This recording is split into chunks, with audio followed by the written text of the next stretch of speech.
की बहुत बड़ी खबर आ रही है, वो है ये कि महाराष्ट्र में बीजेपी ने सरकार बनाने की कवायद शुरू कर दी है। ये बहुत बड़ी खबर है। महाराष्ट्र में बीजेपी ने सरकार बनाने की कवायद शुरू की है। सूत्र ये बता रहे हैं कि देवेंद्र फडणवीस और एकनाथ शिंदे की मुलाकात हुई है। रात 2:30 से 4:30 बजे के बीच दोनों की मुलाकात गुवाहाटी में हुई। आपको ये भी बताते चले कि शिंदे और फडणवीस की मुलाकात आधी रात को कैसे हुई है, तो आपको जानकारी देते हैं। रात करीब 10:30 बजे देवेंद्र फडणवीस मुंबई से इंदौर के लिए निकले। उसी वक्त रात 10:30 बजे एकनाथ शिंदे गुवाहाटी से दिल्ली निकले। तो किस तरीके से ये पूरा रूट है वो हम आपको दिखाएंगे। रात 12:45 पर शिंदे दिल्ली पहुंचे हैं। तो ये रूट हम आपको दिखा रहे हैं। शिंदे और फडणवीस की मुलाकात वडोदरा में होती है, जहां एक तरफ देवेंद्र फडणवीस जो है वो मुंबई से इंदौर पहुंचते हैं। वहीं देखिए रात 1 बजे शिंदे दिल्ली से निकलते हैं। रात 2:30 बजे शिंदे वडोदरा पहुंचते हैं। उधर देवेंद्र फडणवीस भी वडोदरा पहुंचते हैं। दोनों नेताओं की वडोदरा में मुलाकात होती है। आधे घंटे तक इन दोनों की मुलाकात वहां पर होती है, बातचीत होती है। रात 3 बजे शिंदे दिल्ली से निकलते हैं दिल्ली के लिए। सुबह 4:30 बजे शिंदे दिल्ली से वडोदरा के लिए निकलते हैं और सुबह 7 बजे शिंदे गुवाहाटी पहुंचते हैं। इस पूरी खबर पर आज तक संवाददाता भी हमारे साथ जुड़ेंगे, उनसे भी हम बात करेंगे। लेकिन इस बीच आपको बता दें, क्योंकि महत्वपूर्ण इसलिए हो जाता है, शिंदे ने, आपको याद होगा, जिस होटल में वो रुके हैं वहां पर वो बात करते हुए अपने उन विधायकों से बात करते हुए कह रहे थे कि एक बड़ी शक्ति हमारे साथ है। क्या वो शक्ति बीजेपी ही थी? बीजेपी ने शुरुआत से ये कहा कि ये आंतरिक मामला है शिवसेना का, उनका खुद वो निपटारा करेंगे, हमारा कोई रोल नहीं है। आरोप लगाती रही कांग्रेस पार्टी एनसीपी, लेकिन बीजेपी की तरफ से बार बार कहा गया कि हमारा कोई लेना देना नहीं है। लेकिन सवाल यही कि आखिरकार क्यों फिर रात में ये मुलाकात हुई। अंकित हमारे साथ सहयोगी इस वक्त जुड़ चुके हैं। अंकित, जरा ये बताइए कि किस तरीके से ये पूरा घटनाक्रम हुआ, क्योंकि वहां जो विधायक उनके साथ थे, जो लोग उनके साथ थे, यही खबरें आ रही थी कि किसी को पता ही नहीं चला। रात में वो गए, मुलाकात करके वापस भी आ गए। क्या दिल्ली में भी उनकी किसी से मुलाकात हुई क्या?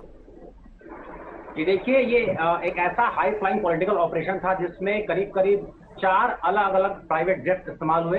कम से कम जो पब्लिक सोर्स डेटा है उसके आधार पर हम ये कह सकते हैं कि कल रात 2 से 4 के बीच में इंदौर में 4 अलग अलग शहरों से प्राइवेट चार्टर्ड जेट पहुंचे वडोदरा में, माफ कीजिएगा। और इस पूरी घटना की शुरुआत होती है कल शाम को करीब 8 बजे। कल शाम को 8 बजे दिल्ली से एक private jet, Cessna class private jet Guwahati आता है। 10:20 के आसपास वो गुवाहाटी से होता है, वो दिल्ली पहुंचता है। वो खास बात यह है कि वो जेट अगर चाहता तो वो सीधा गुवाहाटी से वडोदरा जा सकता था, लेकिन वो दिल्ली उतरता है। दिल्ली में एक दूसरा जेट जो कि एक फाल्कन क्लास का 2000 क्लास का प्राइवेट जेट है, बिजनेस जेट है, वो ठीक 15 मिनट बाद वहां से उड़ान भरता है, वो वडोदरा पहुंचता है करीब 2:30 बजे के आसपास। 3 बजे के आसपास वो लौट जाता है। इसी बीच एक दूसरा प्राइवेट जेट मुंबई से इंदौर पहुंचता है, फिर वो इंदौर में रुकता है, फिर इंदौर से वडोदरा पहुंचता है। और ये दोनों जेट्स वहां करीब करीब 2 घंटे तक, यानी सुबह 4 बजे तक वहां रहते हैं। सुबह 4 से 4:10 के बीच में एक दूसरा जेट सीधा वडोदरा से गुवाहाटी आता है, जिसमें शिंदे वापस लौट जाते हैं। और जो जेट मुंबई से आया था वो फिर से इंदौर जाता है और इंदौर से होता हुआ फिर मुंबई आता है। अब इसमें अगर हम जो ग्राउंड, ये तो हो गई पब्लिक सोर्स जो फ्लाइट ट्रैकिंग डेटा है उसके आधार पे, जो हमें ग्राउंड से जो जानकारी हमारे सहयोगी साहिल जोशी दे रहे हैं उसके हिसाब से कल देवेंद्र फडणवीस एयरपोर्ट जाते हुए देखे गए थे देर रात, और बताया जाता है कि वो फिर सुबह लौटे। अगर हम उसको मैप करें और बाकी जो राजनीतिक सूत्र हैं उनसे अगर हम उसको जो जानकारी आ रही है, अगर हम सबको एक साथ मिला के देखें तो इसमें ये 2+2 4 करने वाली ऐसी बात है कि मुंबई से, गुवाहाटी से और कहीं ना कहीं दिल्ली से कोई ना कोई गया होगा, क्योंकि जिस जेट में हॉकर क्लास का जेट था, जिस जेट में वो आए शिंदे, उस जेट को सीधा वडोदरा भी लाया जा सकता था, उसे दिल्ली आने की जरूरत नहीं थी। तो बिल्कुल संभव है कि दिल्ली से भी किसी ना किसी से मीटिंग हुई होगी। ठीक है अंकित, रहिए जरा आप। साहिल जोशी भी हमारे साथ जुड़ चुके हैं और अनुपम मिश्र भी हमारे साथ मौजूद है गुवाहाटी से। साहिल, कई चीजों को लेकर सवाल है। रात का वो वक्त चुनना, रात में ही मुलाकात हो जाती, सुबह फिर वो होटल पहुंच जाते हैं, उन विधायकों को पता ही नहीं चलता कि शिंदे साहब कहीं गए भी थे, अगर ये बातें सामने नहीं आती, पहली चीज। दूसरा, रूट डायरेक्ट वडोदरा का बन सकता था, क्या जरूरत आन पड़ी कि दिल्ली वाया दिल्ली होते हुए वडोदरा पहुंचे? क्या दिल्ली में भी वो कुछ मिनट के लिए, कुछ आधे घंटे या 1 घंटे के लिए वो रुके हैं, वहां पर भी किसी से मुलाकात हुई है, उसके बाद देवेंद्र फडणवीस से मुलाकात हुई है? नहीं, देखिए मुझे जो जानकारी मिल रही है उसके मुताबिक वहां पर 15 मिनट में ही वहां से वो निकले दिल्ली से। वो एक मेरे ख्याल से ट्रांजिट सिस्टम उन्होंने बनाया होगा कि गुवाहाटी से दिल्ली, दिल्ली से वडोदरा, तो वो ट्रैक करने में भी काफी दिक्कत होती है। कल सुबह भी जब एकनाथ शिंदे होटल से बाहर निकले थे, खबर ये आ रही थी कि शायद वो मुंबई आ सकते हैं, डिप्टी स्पीकर से मिल सकते हैं, लेकिन ऐसा नहीं हुआ। उसके बाद वो दोबारा होटल लौटे। 9:30 बजे तक एकनाथ शिंदे कल गुवाहाटी के होटल में देखे गए थे। 9:30 के बाद में एकनाथ शिंदे वहां पर नहीं दिखाई दिए। अब 9:30 के बाद वो कहां गए उसकी जानकारी वहां पर किसी को नहीं थी। 10:30 बजे, जैसे अंकित ने अभी फ्लाइट डेटा रिकॉर्ड की तरफ से उन्होंने दिखाया कि फ्लाइट का मूवमेंट कैसे हो रहा था। 10:30 बजे गुवाहाटी से फ्लाइट जाता है दिल्ली। दिल्ली में 15 मिनट के बाद एक फ्लाइट वहां से निकलता है और जाता है वडोदरा। वहीं दूसरी तरफ 10:30 बजे के करीब यहां पर देवेंद्र फडणवीस निकलते हैं मुंबई में अपने घर से। वो जाते हैं एयरपोर्ट की तरफ। सांता क्रूज के बाद वो नहीं मालूम किसी को कि वो कहां चले गए। रात को 1:45 बजे के करीब हमें बताया जाता है कि वो शायद किसी निजी प्रोग्राम में गए हुए हैं, शायद किसी निजी प्रोग्राम में गए हुए हैं, किसी बाकी कोई जानकारी नहीं है। और उसके बाद इंदौर से होते हुए उसी वक्त 2:30 बजे के करीब वडोदरा में एक प्राइवेट जेट जाता है। 4 बजे दोबारा उल्टी यात्रा शुरू हो जाती है और 6, साढ़े 6 बजे तक अपनी अपनी जगह पर यानी गुवाहाटी और मुंबई पहुंच जाते हैं। इसका मतलब साफ है कि 2:30 बजे से 4 बजे तक करीब करीब 1.5 घंटे के करीब यह मुलाकात रही है। आगे की रणनीति और देखिए टाइमलाइन भी देखिए। शाम को 6:30 बजे के करीब मुंबई में शरद पवार, अजीत पवार, प्रफुल्ल पटेल, जयंत पाटिल, एनसीपी के शीर्ष नेता मातोश्री जाते हैं। उद्धव ठाकरे, आदित्य ठाकरे और संजय राउत के साथ मुलाकात करते हैं। उनकी मुलाकात चलती है 2 से 2.5 घंटा। उसके बाद खबर आती है कि कहा गया है कि आप जितना हो सके अपने तरीके से लड़िए, हम आपके साथ में हैं। एनसीपी साफ कर देती है।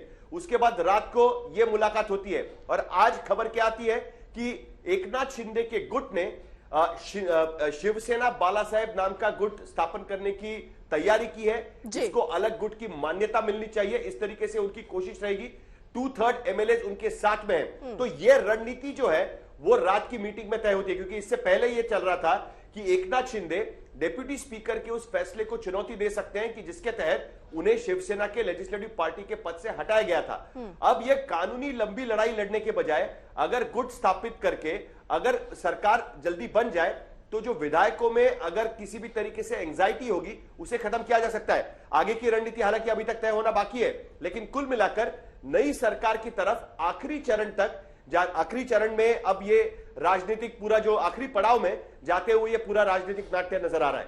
ठीक है, आप रहिए जरा साथ। अनुपम मिश्र भी हमारे साथ हैं। अनुपम, आप शिंदे साहब तो होंगे ही अभी होटल में ही या फिर अभी भी कहीं वो हैं, मतलब कोई जानकारी वो कहाँ है इस वक्त? जी बिल्कुल, एकनाथ शिंदे इस वक्त होटल में ही है, जो जानकारी हमारे पास है। और जिस तरह से साहिल बता रहे थे कि वो बाद में पता चला, कल रात 10 बजे के आसपास एक मूवमेंट हुई थी। एक काले कांच वाली गाड़ी ठीक इसी मेरे पीछे जो आप देख रही हैं रेडिसन ब्लू होटल, इस गेट से निकली थी और काफी सिक्योरिटी लेकर उस गाड़ी को एयरपोर्ट की तरफ ले जाया गया था। तो शुरू में किसी को भी नहीं समझ में आया कि इतनी सिक्योरिटी के साथ किसको ले जाया गया है। एक कयास जरूर लगाया गया था कि एकनाथ शिंदे को हो सकता है ले जाया जाए, लेकिन कुछ भी कंफर्मेशन नहीं मिली थी। और इस बात की जानकारी आज जब ये खबर सामने आने लगी तो एयरपोर्ट के मातहत एयरपोर्ट के कुछ सूत्रों के मुताबिक पता चला कि 10 बजे के बाद जो मूवमेंट हुई थी, जो काले कांच वाली गाड़ी निकली थी, उसमें एकनाथ शिंदे एयरपोर्ट गए थे। हालांकि आने की बात अभी तक एयरफोर्स के अधिकारी कुछ नहीं बता रहे हैं, लेकिन एयरपोर्ट के अधिकारी नहीं बता रहे हैं, लेकिन जाने की बात ये तय कंफर्म होती जा रही है कि रात 10 बजे के बाद जो काले कांच वाली गाड़ी हाई सिक्योरिटी सीआईएसएफ की सिक्योरिटी के साथ निकली थी, उसमें एकनाथ शिंदे एयरपोर्ट गए थे। तो ये कोलैबोरेट हो रहा है पूरा का पूरा मामला कि किस तरीके से एक गुप्त ऑपरेशन को अंजाम दिया गया,